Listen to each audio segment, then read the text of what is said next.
সন্তান অবাধ্য, ঠিক না বেশি? বর্তমান যুগে রে বাবা, ও বাবা কি বলবো রে। আল্লাহ তাআলা কোরআনের মধ্যে বলছে ওয়াবিল ওয়ালিদাইনি ইহসানা। আল্লাহু আকবার। আমার আল্লাহ কয় ও আমার বান্দারে, আমি আমার ইবাদত কর, তারপরে তোর মা বাবার ইহসান করো, মা বাবার খেদমত করো। আজকে মা বাবার খেদমত, মা বাবার অবদ্ধ হয়ে মা বাবা দেখেন আজকে রাস্তায় রাস্তায় ঘুরে আর চোখের পানি ফেলে কান্দে। অনেক মা আমাকে ডাকতে বলে হুজুর গো, আমার সন্তানের আমি আউজ করে বিয়ে করাইছে, আমার সন্তানে বিদেশের বাড়ি গেছে, ওই সন্তান আমার কাছে টাকা পাঠায় না, আমাদের খাওয়ার ব্যবস্থা করে না, আর আমাদের কোনো খবর নয় না, আছে না? ও বাবা রে, সবচেয়ে বড় গুনাহ আপনি করতেছেন, কারণ আমার আল্লাহ যে জায়গায় বলছে আমার ইবাদত করো, ওই জায়গায় বলছে তোমার মা বাবার ইহসান করো। গুনাহ হইতাছে না? মস্ত বড় গুনাহ করতেছি। ও বাবা, আজকে আমি অনেক কোটিপতি হইলাম, কোটিপতি হইয়া আমার মা বাবা বৃদ্ধাশ্রমের মধ্যে থাকে, আছে না এরকম? বাবারে, মা বাবার দিকে নেক নজরে তাকাইলে একটা কবুল হজের সওয়াব, 10টা উমরার সওয়াব পাওয়া যায়, বলি সুবহানাল্লাহ। আমার নবী বর্ণনা করলো, লাগতে হলো সাহাবারা, তোমাদের মা বাবা যাদের আছে রে বাবা, তোমরা যদি ওই মা বাবার দিকে যদি নেক নজরে তাকাও, আল্লাহ তাআলা তোমার একটা কবুল হজের সওয়াব দিবেন আর 10টা উমরার সওয়াব দিবেন, বলে সুবহানাল্লাহ। এক সাহাবী ডাকতে বলে ইয়া রাসূলুল্লাহ গো, আমি যদি 100 বার কইরা তাকাই, আল্লাহ কি আমার 100টা কবুল হজের সওয়াব দিবে? আমার নবী কয় ও সাহাবী, আমি কথা দিলাম রে তোমার 100টা কবুল হজের সওয়াব দিবেন, বলে সুবহানাল্লাহ। আর যদি মা বাবার মনে কষ্ট দিয়া তুমি গো 100 বার যদি 1000 বার যদি হজ করো, একটা হজ আল্লাহর দরবারে কবুল হবে না, বলে নাউযুবিল্লাহ। এই জন্য বলে মায়ে যদি দোয়া করে বাবা তোমারে, মায়ে যদি দোয়া করে বাবা তোমারে, বিপদ আসবে না এই না হাই গো দুনিয়াতে। মায়ে যদি দোয়া করে বাবা তোমারে, দুনিয়াতে অভাব থাকবে না, দুনিয়াতে বলি পার হবা। এই জন্য মায়েরা আমার বন্ধুরা আমার নবী এমন ভাবে গুরুত্ব দিয়েছে, বলতেছে আমার উম্মতেরা রে, আমি মায়ের গর্ভে থেকে আমার বাবারে হারাইছি, আমার মারে হারাইছি, 6 বছর বয়স হয়ে আমার মা হারাইছি। এই জন্য আমি মার ব্যথা বুঝি রে। তোরা কোনদিন মা বাবারে কষ্ট দিও না, কারণ মা বাবাকে যদি খাওয়াও, মা বাবাকে যদি খেদমত করো, আল্লাহ তোমাদের হায়াত বাড়াই দিবে, আল্লাহ তোমাদের রিজিক বাড়াইয়া দিবে। ও আমার উম্মতেরা রে, মা বাবা যদি দোয়া করে তোমাদের বিপদ আসবে না। আল্লাহু আকবার। ও বাবা রে, আমি আজকে মা হারাইছি, আমি বুঝতেছি মার কত কি জ্বালা।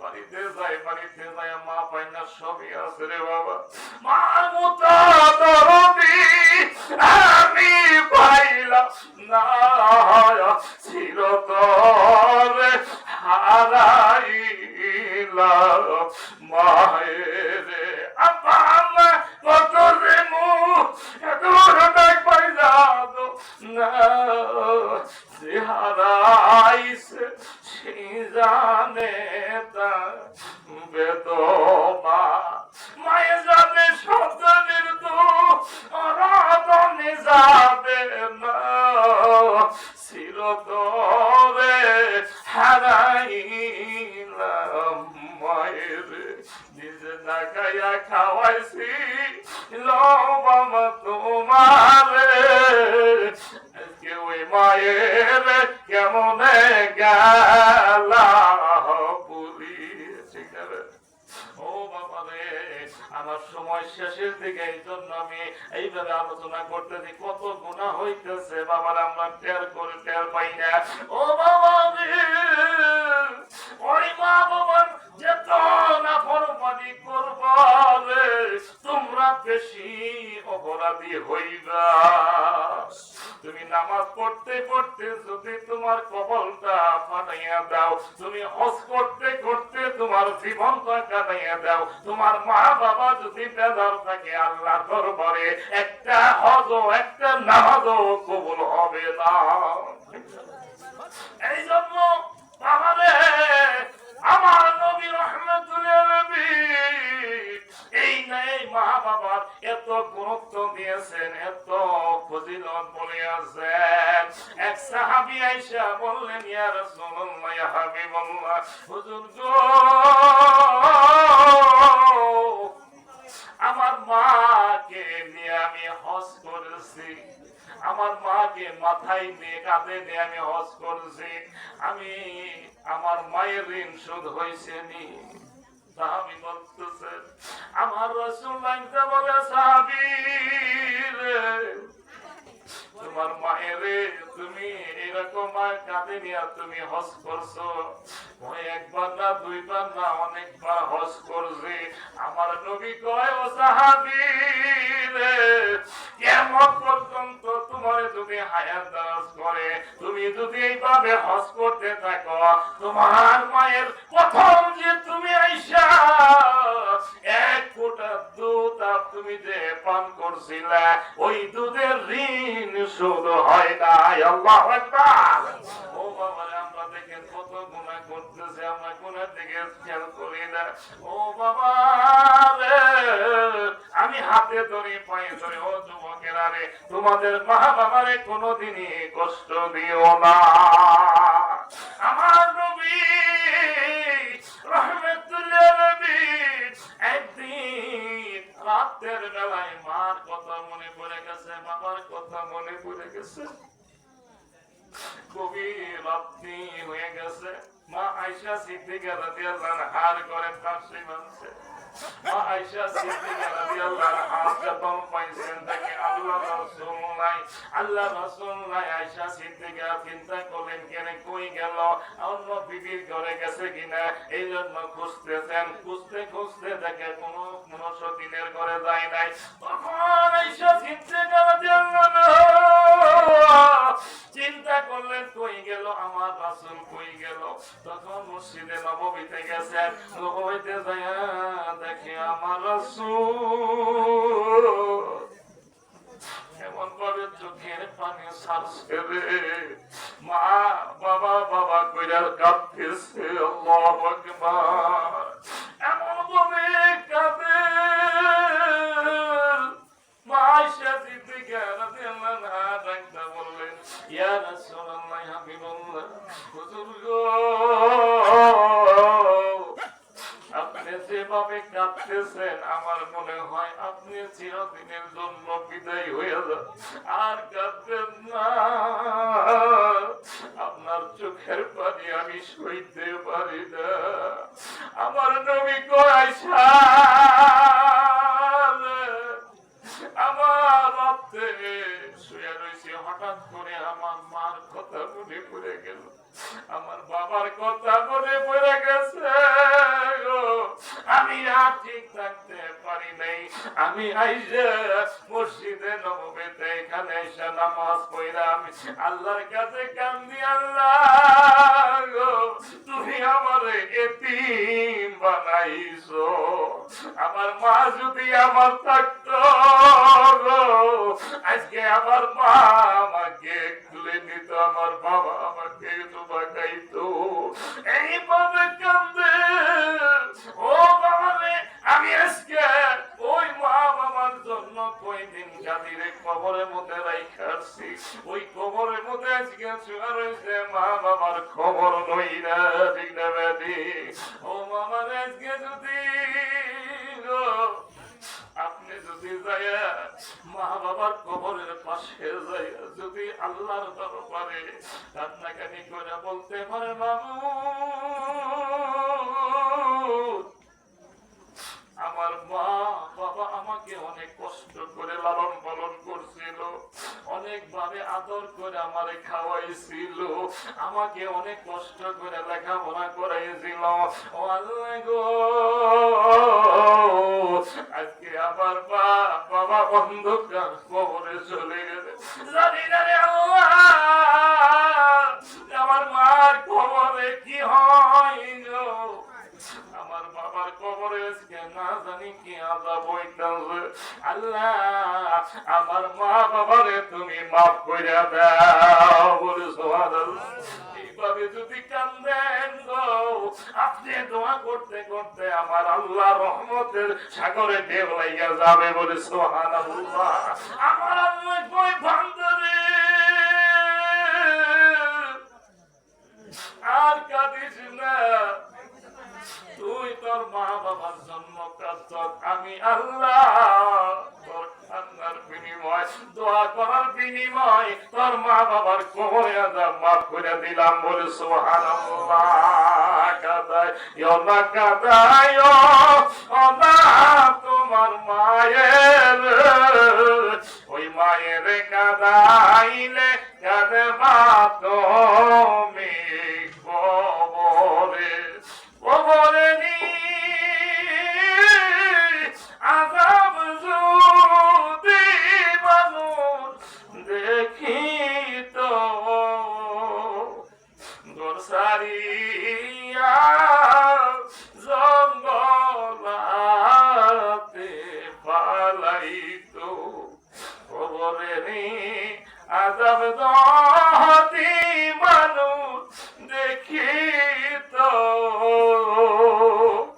ঘর সারিয়া জঙ্গলাতে পালাইত, ঠিক না বাবা? এই জন্য বাবারে জানি না কার কবরে কিভাবে আগুন জ্বলতেছে।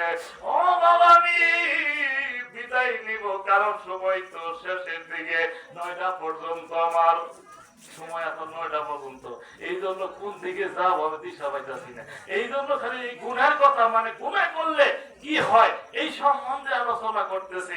একটা মানুষ যদি পাপ কাজের দিকে বিরত থাকে রে মাওলা, ওই মানুষটা আল্লাহওয়ালা হইয়া যাবে, বলে সুবহানাল্লাহ। আল্লাহওয়ালা মানুষটা কত দামি।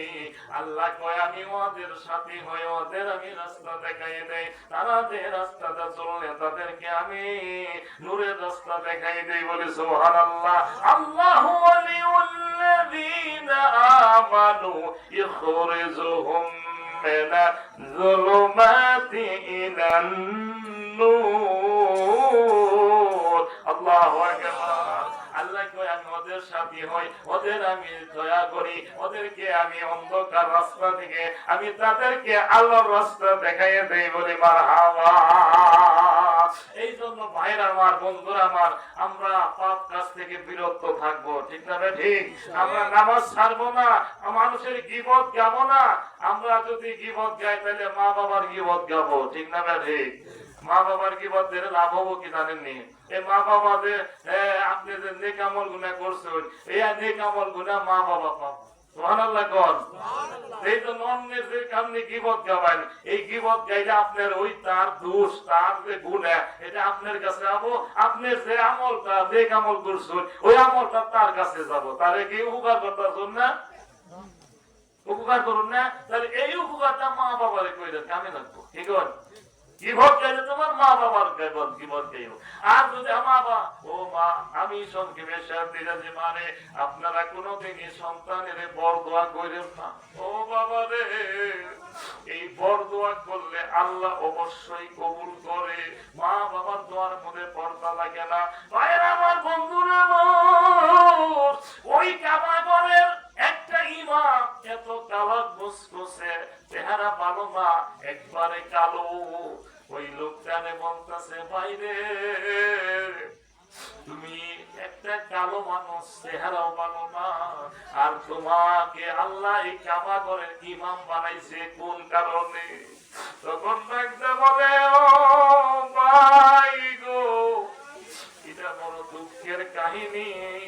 আমি তো খারাপ কাজ করতাম, নেশার জগতে থাকতাম, যত রঙের খারাপ আছে আমি করতাম। মা আমার আল্লাহওয়ালা ছিল, ওই মা আমার জন্য খারাপ দোয়া করে নাই, মা আমারে দোয়া করতো, আল্লাহ গো আমার সন্তান অপরাধ জগতে আছে রে আল্লাহ, তুমি আল্লাহ তারে মক্কা কাবা ঘরের ইমাম বানাইয়া দাও। আল্লাহু আকবার।